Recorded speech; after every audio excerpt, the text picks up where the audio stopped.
आप एवं आपका प्यारा परिवार स्वस्थ, सुरक्षित, सुखी एवं समृद्ध रहें, यही प्रार्थना के साथ आज एक ऐसी चीज के बारे में देखेंगे जो सबसे शक्तिशाली है और उसका सबसे अनादर होता है। जिसका इस संसार में सबसे बड़ा अपमान होता हो तो वही चीज है और वही दुनिया में सबसे बड़ी शक्तिशाली चीज है।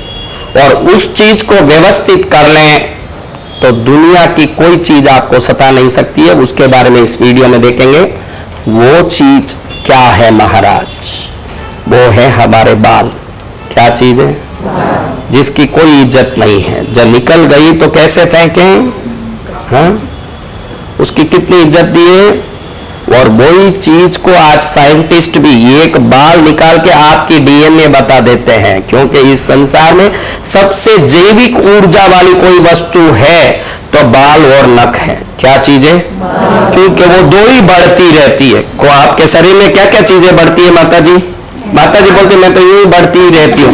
वो बढ़ना अलग है। जो नेचुरली बढ़ते हैं वो कौन सी चीज है?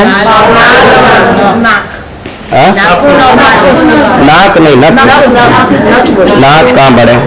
बाल और नख बढ़े।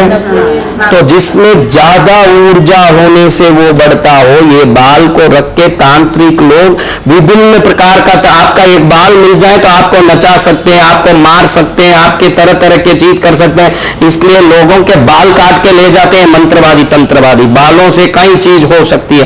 बाल में इतनी शक्ति है कि आपको पागल कर सकते हैं। ऐसे बाल को आप लक्ष्मी का स्वरूप भी मानना। ये बाल जब तक सिर में है लक्ष्मी है, निकल गई तो भी सावधानी रखना। आज के तारीख में जो लोग कंघा करते हैं, बहनें, पुरुष, और बाल उसी में लगा रहता, ऑफिस जाना, कहीं बाहर निकलना, शॉपिंग करना है तो कंघे में ही बाल लगा करके वहीं छोड़ देते हैं। कंघा किया और वहां बाल सही तो कंघा रख दिया, भाई बाद में आके सब शब्द करूंगी। ऐसे हर लोग कर रहे हैं। कंघे का बाल निकाल के कंघा साफ करके फिर जाने वाले बहुत कम दिख रहे हैं। ऐसे ही कंघा किया वहीं छोड़ा। जिसके कंघे में बाल रह गए उसको कोई ना कोई प्रकार से झगड़ा होना जरूरी है। उसके घर में झगड़ा होगा, कोई ना कोई मनमुटाव होगा। आज घर घरों में जो भेदभाव होता है, हमने शास्त्र को जितना नेग्लेक्ट करना उतना किया है तो उसका परिणाम भी उतना ही भयंकर आया है, जो घर घर में संकट उत्पन्न करता है। जब भी बाल निकालो ना, तुरंत कंघे से उस बाल को निकालना। और कई लोग ये बाल निकालते ही भाई कहीं ना कहीं फेंकते हैं। बाल अगर पूजा रूम में गिर गया है तो देवताओं को कुपित करता है। बेडरूम में गिरा है तो पति पत्नी में झगड़ा करता है। कई लोग ऐसे बाल निकाला, भाई फेंका के बाद में झाड़ू निकालेंगे तो सब निकल जाएगा।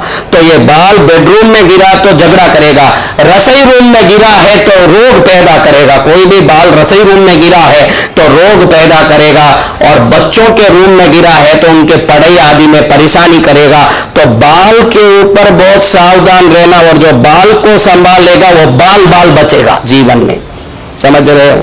इसलिए बाल पर पूरा ध्यान रखना। और कई लोग जैसे आजकल हर आदमी फ्लैटों में रहने लगा है तो वहां फ्लैट में बाहर खड़ी होके खुद एक बने हीरोइन बनने की कोशिश में वहां खड़ी होके ऐसे ऐसे करें और फिर बाल निकालें। फिर जैसे ही बाल निकला उसको वहीं बालकनी से नीचे डालें।